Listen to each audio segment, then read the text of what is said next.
This conference will now be All recorded. right, thanks for joining me today. My name is Mike. I'm an account manager here at CNS, that's Compliance Navigation Specialist. We're going to be going over an accident prevention presentation here through defensive driving techniques. Basically, avoiding crashes and accidents by driving safely and defensively. So let's get started. So the most common causes of trucking accidents are either vehicle, driver, or environmental issues.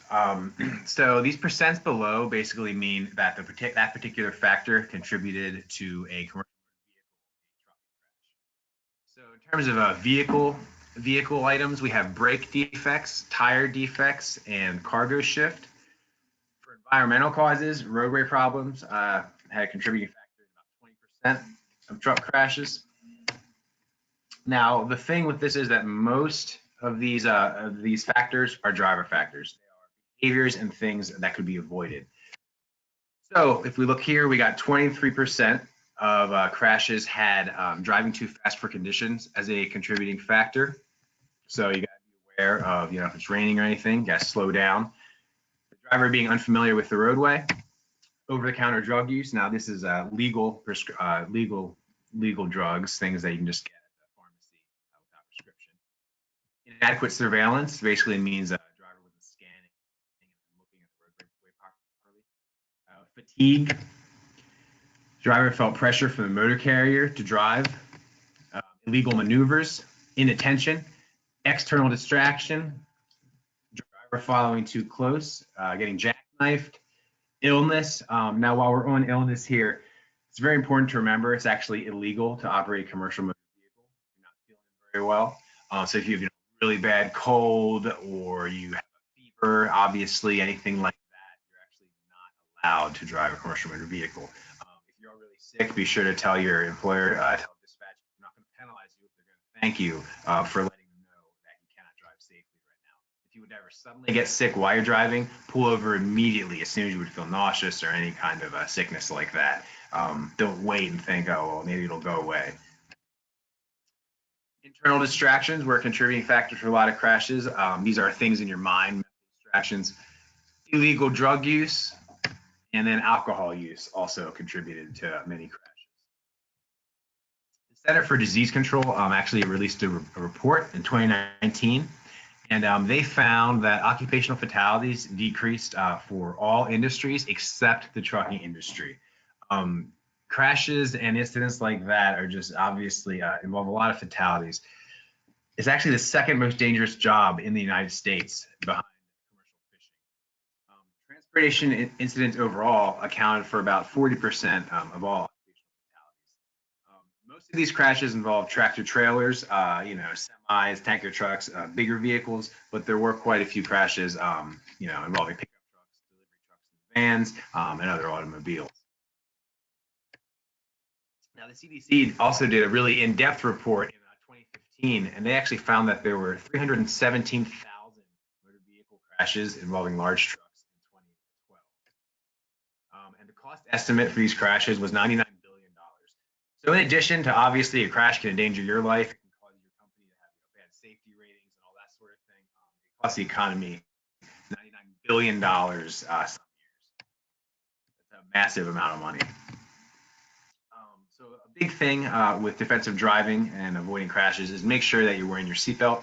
Everyone knows seatbelts save lives. I don't want to sit here and preach to you about seatbelt, but it's so important to put it on. A lot of long haul truckers get in accidents and they actually die because they're ejected from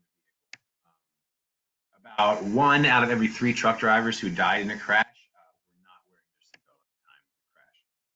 And for many of these drivers, if they would simply buckle up, they would have saved their life.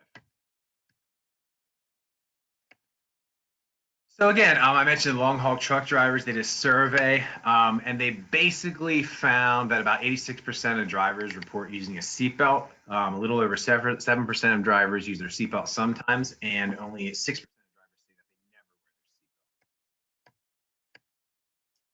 their seatbelt. Basically, they found that drivers who say they never wear their seatbelt work for a company that had no written safety program, a company that probably didn't hold training meetings like this or produce these kind of materials for drivers. They often drove more than 10 miles per hour over the posted speed limit. The driver had received 2 or more citations in the past 12 months, or they lived in a state that had no primary seatbelt law. So what is defensive driving exactly? The National Safety Council defines defensive driving as driving to save lives, time, and money in spite of the conditions around you and the actions of others. So as professional drivers, you need to be aware and compensate for changing road conditions, weather, and other drivers' bad decisions. That is really key, the word professional.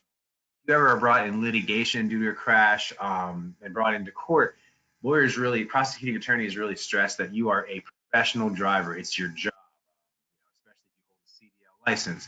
You're not a recreational driver. They hold you to a very high standard. So it's very important to really internalize defensive driving techniques and kind of make it a culture and a regular safety practice for your everyday job. So as I mentioned, number one on defensive driving techniques is seatbelt, as we get into our list of techniques here. As I mentioned, a lot of drivers are ejected from the vehicle and they weren't wearing their seatbelt. Keeping your seatbelt on helps you to remain in control and better control any type of driving situation you encounter. Number two defensive driving technique is really developing a culture of safety and regular practices, so it just becomes habit. Overall, truck drivers do operate and drive relatively safely. Again, it's your job after all. You're not nearly as casual as someone that's just driving down the road in their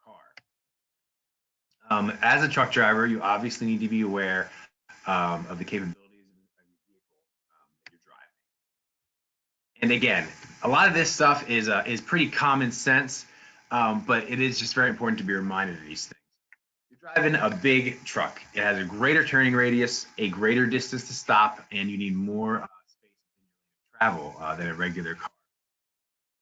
It's very important to remember these things and also to be aware that a lot of recreational drivers and just general motorists on the road, they are not really, I don't want to say that they have common sense, but they often will not realize that, an 80,000-pound semi, it needs more than 10 or 20 feet to stop. It's going to take you quite a bit of distance to stop that vehicle.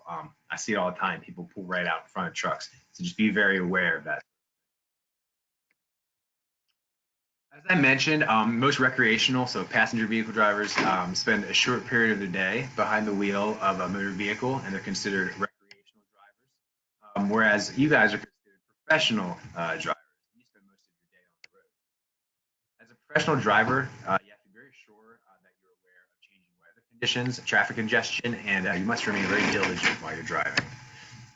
So don't be like this guy who's eating a donut, combing his hair, making some obscene gestures there. You want to make sure that you remain professional. If someone would cut you off and make you mad, just let it go. It can be hard to do, but it's so important as a truck driver. It is your job. So there is no room, obviously, in the trucking industry for drivers who don't respect laws, safe driving practices, or the ability to respect other drivers. Part of being a safe driver is making sure that the commercial motor vehicle you're driving is in good, safe working order. So doing your pre-trip inspection. Highly recommend that if you use an ELD, you notate in your ELD the time spent for a pre-trip, whether it's 10 minutes, 15 minutes, whatever it may be. If you're on paper logs, just make sure you notate in your pre-trip inspections. Obviously, if there are any defects, you want to fill out a driver vehicle inspection report. So basically, if there's something wrong with the truck, you got to fill it out. Give it to management or dispatch, whoever it may be. They'll coordinate the repair, and then you want to keep all that together in the company files. You also want to sign any previous driver inspection reports that you had with the vehicle that you're operating to sign off and say, yes, it is that defect was fixed before you're operating. So the third defensive driving technique we'll talk about here is speeding. I'm not talking about common sense. I don't want to sit here and preach to you guys, but you gotta follow the speed limit, especially in areas where it goes down from say 55, then it goes to 45, 35. As you all know, officers sit there, they wait, and they just pick people off. Even if you are slowing down, you got to make sure that you're actually at the speed limit. Obviously, if there's any inclement weather, so not a bright, clear, sunny day, conditions aren't ideal, it's raining, snowing, sleeting, whatever it may be, obviously you want to make sure you slow down. Again, common sense, but just be sure that you are always doing that. If you are driving on a wet road, you want to reduce your speed by about a third of the posted speed limit. So if you're going 60 miles per hour, you'd be going 40 on a wet road. And again, wet roads can be dangerous. Oil mixes with the water, and it can really affect your truck's traction and stopping capability. If it is snowing, you want to make sure that you reduce your speed by half or more on snowpacked roads. Obviously, if you encounter really icy and slick roads, reduce your speed even more, or just pull over to a safe location. So the number 4 list on our defensive driving techniques here is battling fatigue. So even the best drivers obviously have fatigue issues. Everyone gets tired, especially operating a truck for hours and hours at a time. But signs of constant fatigue include constant yawning, seeing objects on the roadway that aren't there, involuntary closing of your eyes, not remembering how you arrived at your current location, and blurred vision. If you would experience any of these things, be sure to contact dispatch immediately. They're not gonna penalize you and yell at you if you're, I'm too tired to drive. I cannot work right now. They'll figure something else out. They'll get someone else signed to your truck, whatever it may be. If you start having things like blurred vision, you can't be operating a commercial motor vehicle. Now, obviously, to battle fatigue, a lot of people drink coffee, energy drinks, but these things you obviously want to do kind of in limited amounts. There really is no substitute for quality sleep. You want to make sure that you're taking short breaks, and you want to make sure that during your short break, that gives you a good opportunity to walk around your truck and do a quick follow-up through your pre-trip inspection you did earlier in the day, make sure everything's still good to go. You got to manage your fatigue. So again, pull over if you're too tired. So the number 5 thing here on the defensive driving techniques is driving behaviors. So basically, there's 2 types of driving behaviors. There's planned behaviors, which are things that you can plan, things you have control of. So you can control your speed. That's a planned behavior. One of 3 ways. Obviously, acceleration, deceleration, maintaining a steady speed rate. And then there's also planned behaviors like direction control, stopping behind the solid white line intersections. Don't block pedestrian lanes.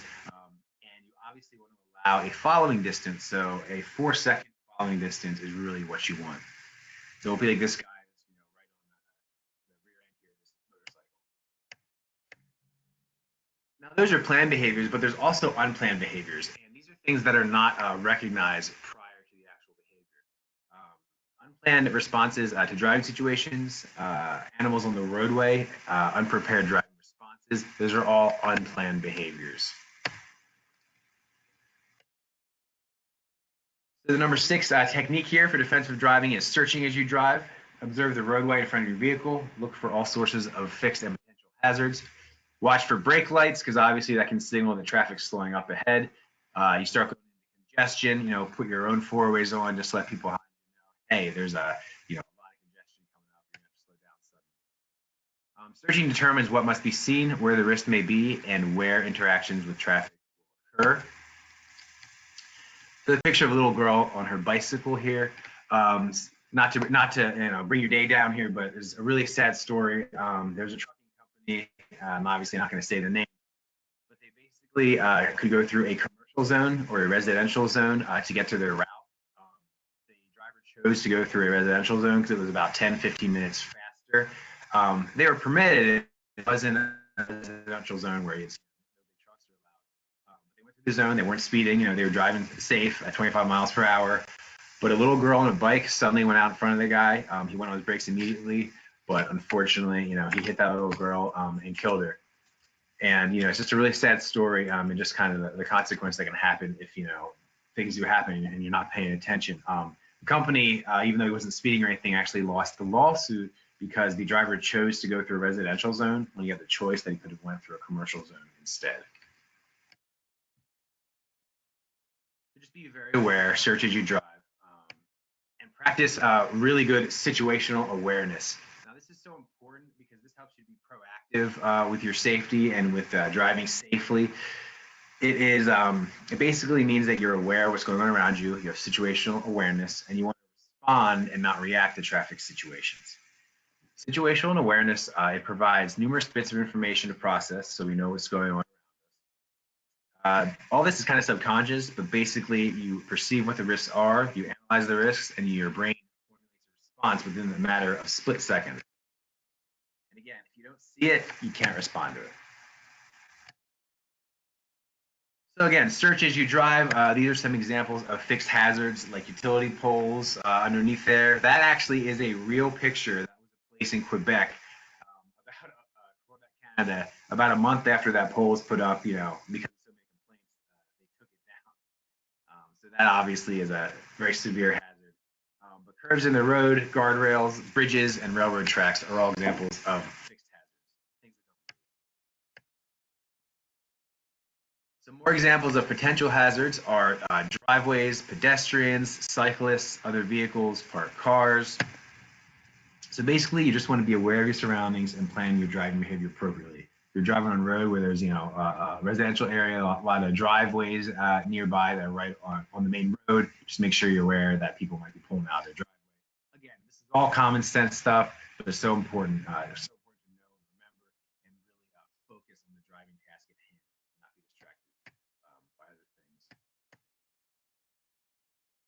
So as we continue our list of defensive driving techniques, in part one there, we're going to talk about backing up the truck real quick. Basically, there's an acronym, GOAL, get out and look, to ensure that the area behind your truck is clear and it can be done safely. This is super important. There was a driver that was backing into a loading dock, and he didn't look first. He was in his truck, thought everything was good, checked his mirrors, didn't think there was anyone behind him. He starts backing up, and he literally just started hearing screams.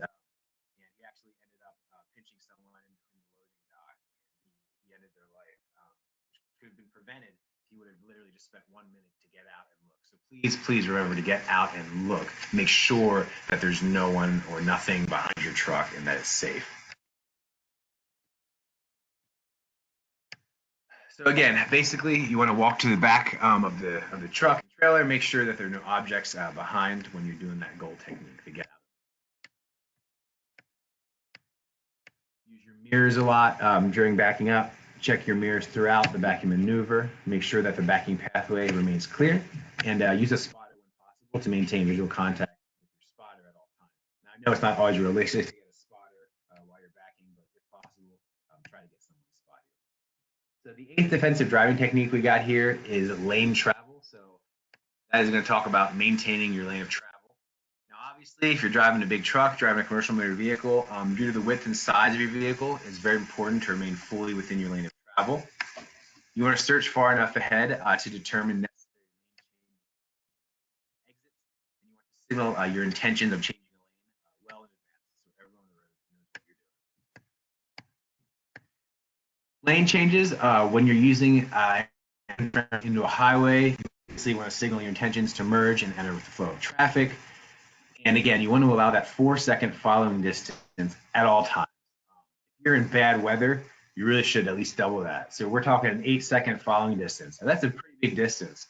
Basically, look at the car or vehicle in front of you, and pick a fixed spot that they just passed. You count to 4 and make sure that in 4 seconds, you can get to that spot. So as we talk about lane travel here, number 8, you want to be aware of brake lights. These allow you to safely react to changing traffic conditions. So be sure to pay attention. A lot of vehicles in front of you. Putting on the brake lights, you need to slow down too. If your brain is in danger, and then signal to your to move on the brake pedal. So remember that there. So as soon as you see a brake light go on, you want to go on your brakes as well. At normal speeds, you will have already traveled 60 feet in that 3/4 of a second.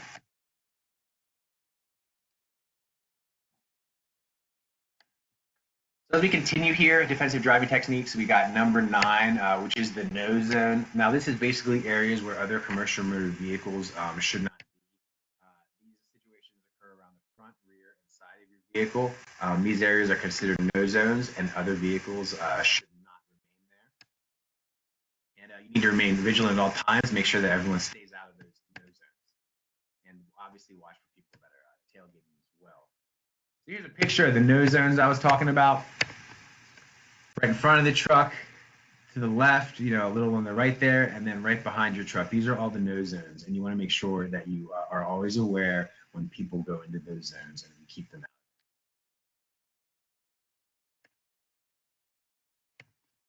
Now, it's very important, again, as a professional driver, that you compensate for other drivers' bad driving decisions.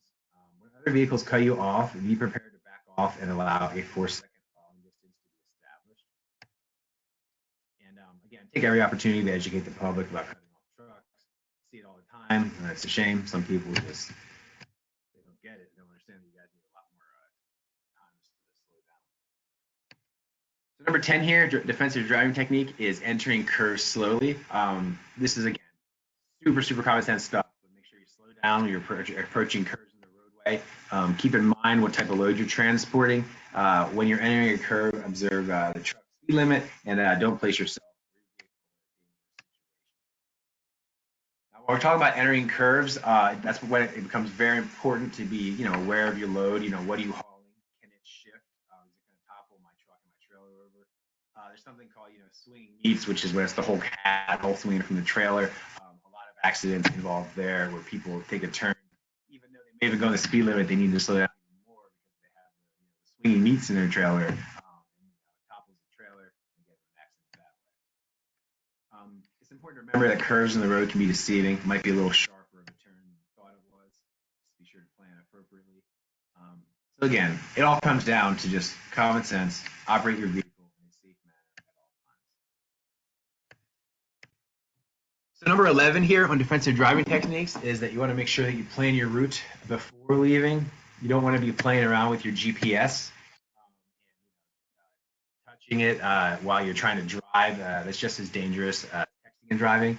In order to get somewhere safely, you have to know where you're going, right? So put in your route, enter it, and be on your way.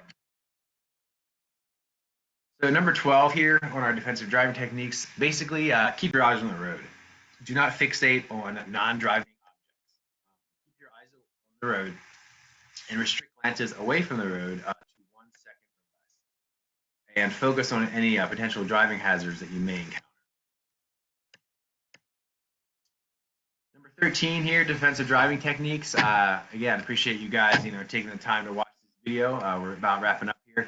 Turn off your cell phone while you're driving. Do not use it. Don't text and drive. Don't, take pictures of some pretty scenery while you drive. Focus your attention on the driving task. Federal regulations actually, prohibit the use of using a handheld device while you're operating a commercial motor vehicle. Now, this regulation is found in 49 CFR Part 392.80 and .82. That's basically the FMCSA. It's the Code of Federal Regulations. It is illegal to text and drive. Do not do it. It's going to go in your MVR. It's going to cost your company money. It's going to cost you money, and it can actually put some people out of business. You get too many of those unsafe driving violations. They're called on the DOT score, can actually go out of business and get unsatisfactory safety rating. So please don't text and drive. So while we're talking about here distractions, there's 3 types of distractions. You got manual distractions, which are your hands, obviously, things that you're playing with your hands. You have visual distraction, obviously that's your eyes, things that you're looking away from that attract your attention visually. And then you got cognitive distractions. These are things in your head. So this one's a little less straightforward.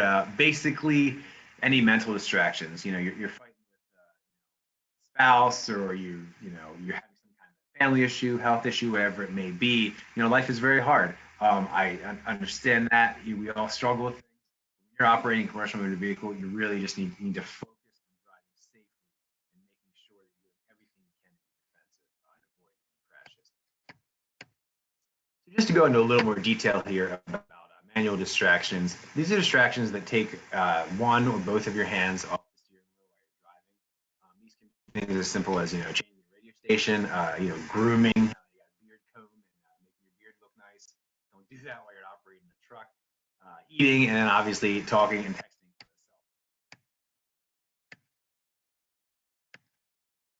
Now, the second type of distraction, like I said, is visual distractions. These are things that take your eyes off the road. These are things like looking at billboards, looking at non-driving objects, and talking and texting on cell phones. And lastly, those mental distractions are things that take your mind, thoughts, or mental attention away from the task of driving. These are things like anger, anxiety, fatigue, pain or worry. Even something as simple as daydreaming can really distract you from operating safely. Now we'll talk a little bit about number 15 here. Avoid medications that could affect your driving abilities. Basically, if you're taking any prescription or even non-prescription medicine and it says that it can cause drowsiness, you do not want to take it before you a lot of prescription medications can obviously affect your ability to operate safely. A lot of over-the-counter medicines, as I mentioned, can also have that same impact. Make sure that your physician is aware that you are, a trucker, commercial motor vehicle driver, and talk to your physician about these medications. You want to make sure you're not on something that's on the banned substances list, even if you are legally prescribed it. You can't operate a commercial motor vehicle. If you are on a substance that's not banned by the FMCSA, basically, if you would get a drug test or something, you show positive, as long as you're on the legal amount of that substance, you got a prescription from your doctor, you'd be good to go. Medical review officer would give you a call and ask for your prescription.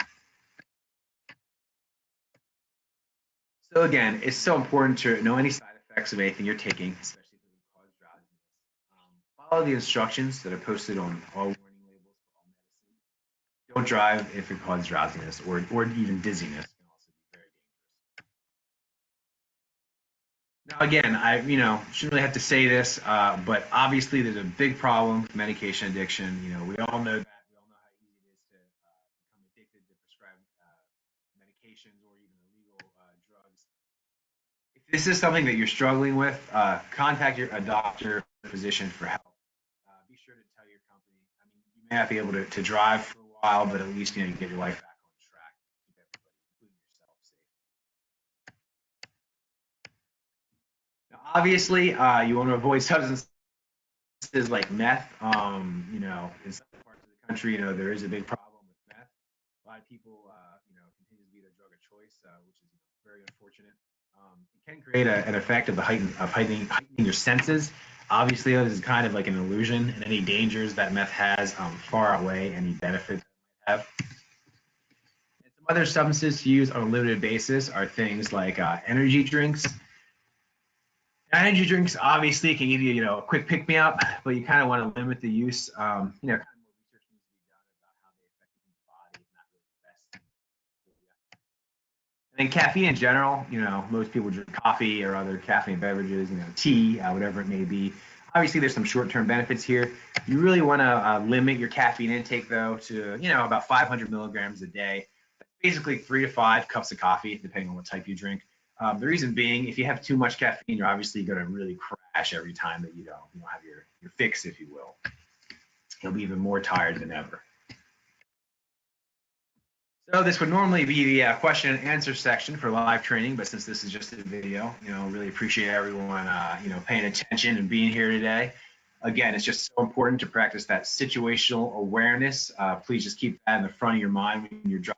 Be sure to drive defensively, safely, avoid any accidents and crashes, and get the job done well, safely. And hey, have a great day.